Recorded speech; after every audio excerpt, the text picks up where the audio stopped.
పూరాలోకల్ దేశ రాజకీయాల్లో మరోసారి తీవ్ర ప్రకంపనలు రేగుతున్నాయి. ఈ ఏడాదిలోనే కేంద్రంలోని ఎన్డీఏ ప్రభుత్వం కూలిపోతుంది అంటూ కాంగ్రెస్ అగ్రనేత రాహుల్ గాంధీ చేసిన వ్యాఖ్యలు ఇప్పుడు దేశవ్యాప్తంగా పెను దుమారం రేపుతున్నాయి.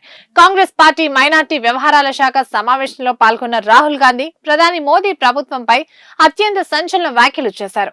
అంతర్జాతీయంగా ఆర్థిక పరిస్థితులు వేగంగా మారిపోతున్నాయని రాహుల్ గాంధీ విశ్లేషించారు. ఫలితంగా మన దేశంలో ద్రవ్యోల్బణం, ప్రజల్లో ఆర్థిక అసంతృప్తి అంతకంతకు పెరిగిపోబోతోందని ఆయన హెచ్చరించారు. ఈ పరిణామాల వల్లే మోదీ ప్రభుత్వం గద్దె దిగడం ఖాయమని, ప్రధాని పదవికి నరేంద్ర మోదీ రాజీనామా చేయక తప్పదని రాహుల్ జోస్యం చెప్పారు. ఈ ఎన్డీఏ ప్రభుత్వం ఏడాది కంటే ఎక్కువ కాలం అధికారంలో కొనసాగే ప్రసక్తే లేదంటూ రాహుల్ గాంధీ స్పష్టం చేశారు. ఇక రాహుల్ గాంధీ చేసిన ఈ వ్యాఖ్యలపై అధికార బీజేపీ శ్రేణులు నిప్పులు చెరుగుతున్నాయి. ఈ క్రమంలో కేంద్ర మంత్రి పీయూష్ గోయల్ సోషల్ మీడియా ద్వారా రాహుల్ కు గట్టి కౌంటర్ ఇచ్చారు. రాహుల్ చేసిన ఈ ప్రకటన సాధారణమైంది కాదని ఆయన మండిపడ్డారు.